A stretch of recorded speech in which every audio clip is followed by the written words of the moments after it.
রাষ্ট্রের রক্ষক হয়ে গেল ১৫ বছর ধরে ব্যাপক দুর্নীতি করেছে শেখ পরিবার। গুরুত্বপূর্ণ সব পদেই ছিল তাদের আধিপত্য। অবৈধ সব সিন্ডিকেটের হোতাও ছিলেন তারা। এসব করে জনগণের পকেট থেকে হাতিয়ে নেওয়া হয় হাজার হাজার কোটি টাকা।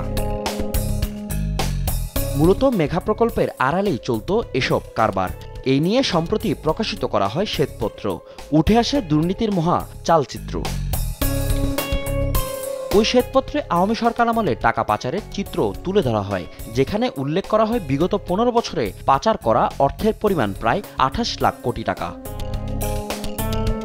ছাত্র জনতার অভ্যুত্থানে ক্ষমতাচ্যুত সাবেক প্রধানমন্ত্রী শেখ হাসিনা ও তার পরিবারের বিরুদ্ধে দুর্নীতির অভিযোগ অনুসন্ধানে হাইকোর্টে রিট করেছেন জাতীয়তাবাদী গণতান্ত্রিক আন্দোলনের chairman Bobby Hajjaj.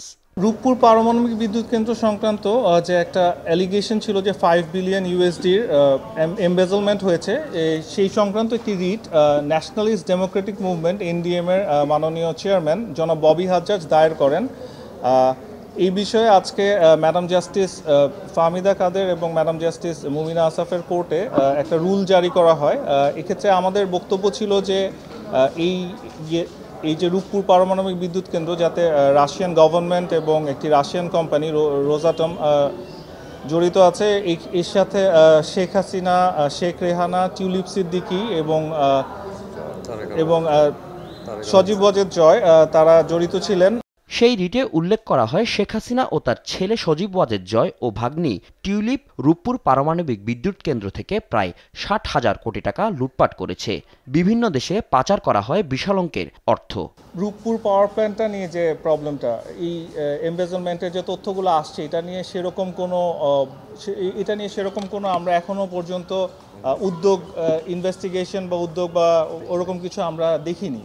So that is Y এই রিটটা করার পর আই থিঙ্ক যে আমরা এক্সপেক্ট করব যে এটার একটা সবার অথরিটির কাছে একটা নিউজ পৌঁছাবে যে এটা নিয়ে আমরা সচেতন, এবং এক্ষেত্রে আই থিঙ্ক যে কোর্ট আজকে রুল জারি করার মাধ্যমে এটা নিশ্চিত করলেন যে এটা নিয়ে ফার্দার ইনভেস্টিগেশন ইনশাআল্লাহ হবে।